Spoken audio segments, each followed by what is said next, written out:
DTP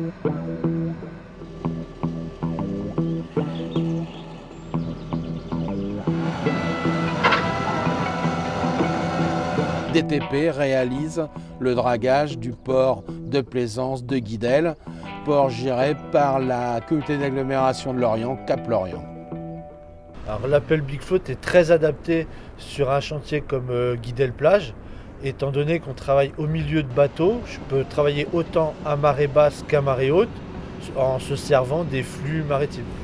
L'intérêt de cette méthode, c'est l'autonomie, c'est la capacité de l'appel amphibie à travailler avec tout tirant d'eau, c'est-à-dire que même si le tirant d'eau est faible, elle peut continuer à travailler alors qu'une pelle classique flottante échouerait. Donc on n'a pas de problème d'échouage avec un tirant d'eau faible.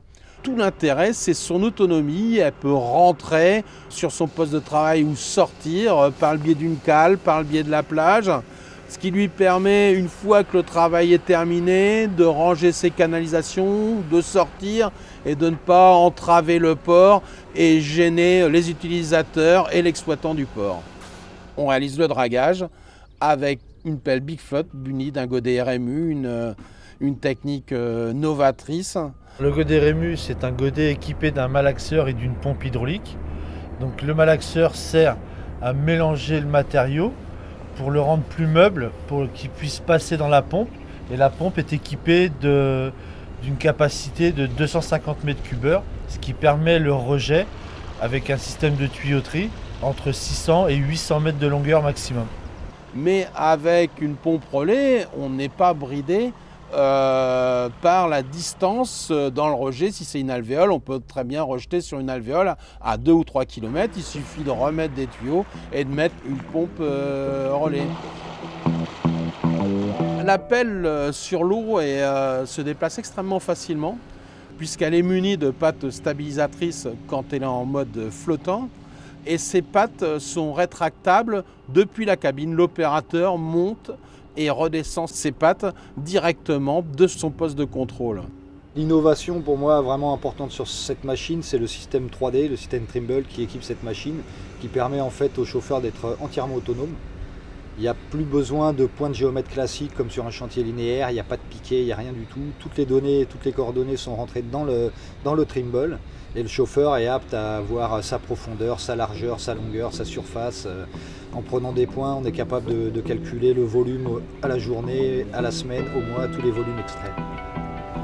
Il y a un réservoir additionnel sur la pelle qui lui permet d'avoir une autonomie d'une semaine, ce qui, pour les problèmes, je dirais, d'approvisionnement en fuel, facilite les choses dans sa dimension écologique. Il faut savoir aussi que la pelle est munie d'un système hydraulique entièrement bio. Toute l'huile de la pelle est biodégradable, ce qui permet d'avoir un impact nul en cas de rupture de flexible et que le client ait la garantie du respect de l'environnement au travers de la pelle.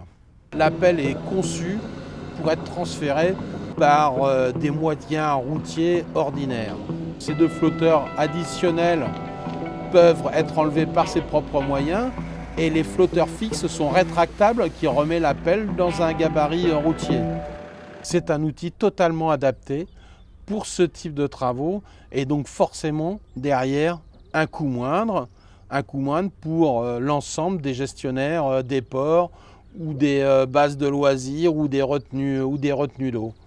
Et ça permet dans des coûts moindres de faire des petits sites sur des petites quantités de 5, 6, 7, 8, 9 000 m3.